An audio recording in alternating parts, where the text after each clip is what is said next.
And is that something you'd also advise? Well, I just think I think it places the issue of debt, it gives us some quality behind, we might want to pursue that as a board. All right, so another case is 32, the Stanford, which this one is going back to sort of saying if something's in motion, not to disrupt that in the secretary. So it says, accordingly, in light of this development and out of respect for the legislator's decision to provide the districts with the opportunity to merge voluntarily, the secretary makes no recommendation regarding the governance structure of Stanford School District at this time. If you remember, this is the one that is looking south to Massachusetts and the interstate. So this allows them. So one of the principles of the secretary is it's not practicable if something is already in motion. And as John was saying, it's not that if it's just they're sitting down at the table, but they actually have entered into a formal agreement.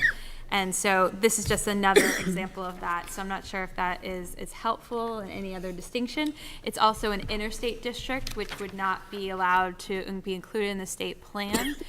So that as a different dimension. Again, because a lot of these plans, it's not just an easy if yes, then why. So we have multiple things going on here. And it requires congressional action. And congressional action, yes. So a little bit more But complicated. can they actually merge with, in advance of the congressional?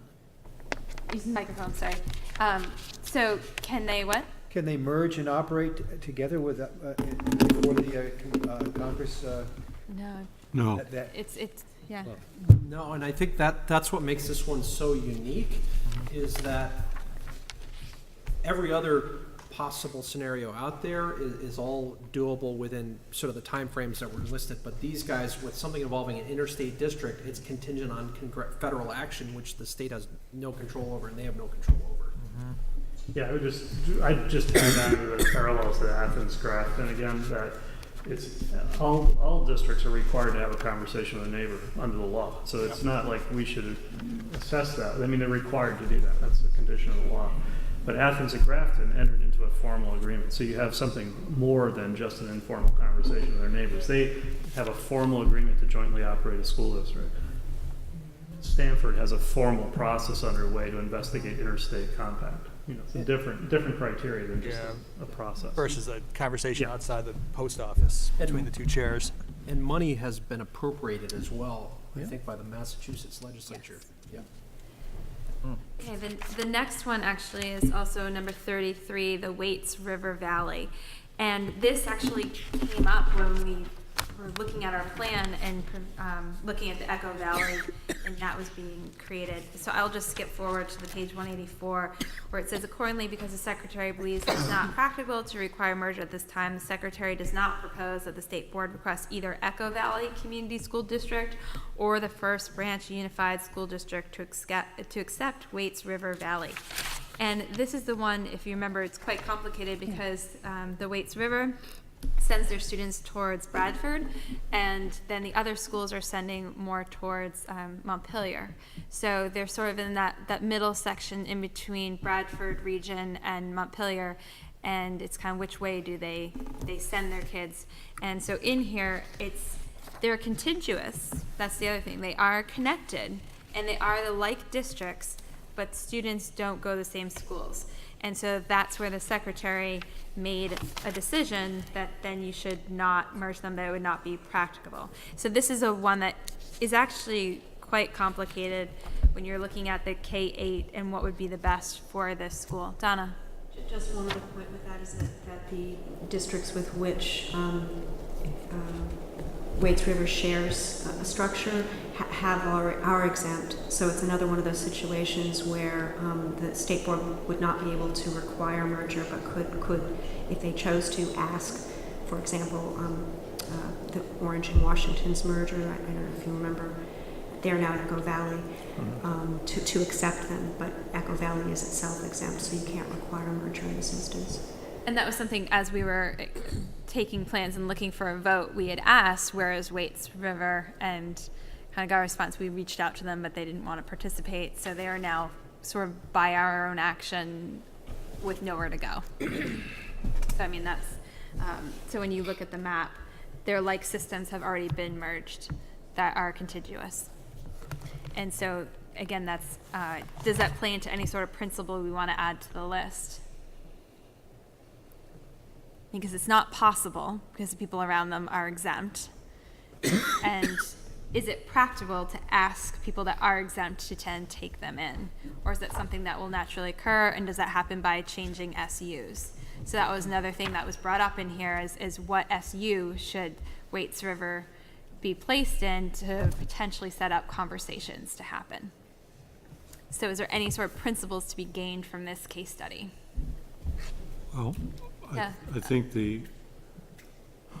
I don't know if this is principle, but if it's not possible, then it doesn't matter whether it's practicable. I think that's step one. If it's not possible, it's not possible. And then That's the end of the conversation. but the practicable, and I think this is what Donna were you getting to, is that as a board, we could ask the newly formed districts. We can't force them in a plan.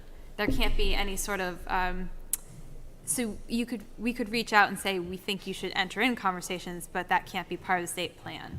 Is that correct? So is that where it's not practicable, and is that what the secretary meant when they were choosing practicable for this situation? Correct. You could issue an order that said Waits River Valley must, and actually order it, must merge with Echo Valley if Echo Valley is willing to accept it. Echo Valley, are you willing to accept it? Right. So that's where, and the secretary, just correct me if I'm saying it was not practical at that point to take that step. Right. Because they are already still working on a newly merger. Correct, both because of that and because of the different orientations. Different orientations. Peter? So do we have a corollary, you're talking about the districts, but we really haven't been talking about central offices and SUs. I mean, is that going to be part of this discussion as well, in terms of, you know what I mean? These are two different issues. Right, in the state plan, in some of the state plans, it does envision asking the state board to redraw SU boundaries.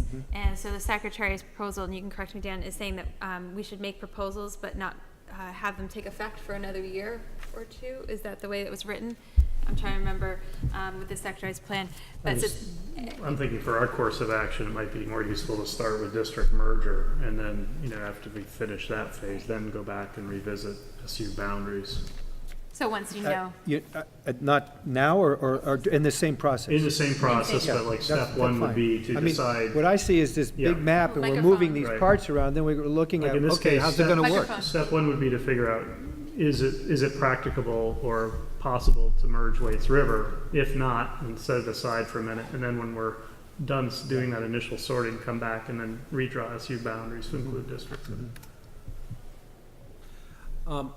This is a second example where the orientation of students in a tuitioning pattern has come up, and I do actually think that is, I think that's a pretty important factor, because if there's an established pattern where students are going in one particular direction, I do think that that's pretty significant, because there are relationships that develop between that school board and the receiving schools. So I think there is some merit to that as a principle.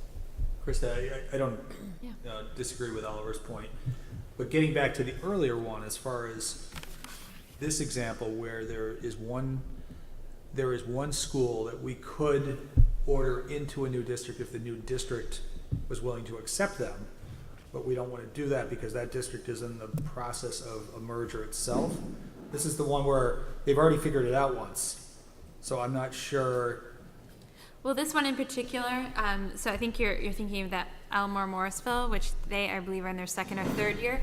This is a district that was formed this July 1st. Yeah. So they So have it's even done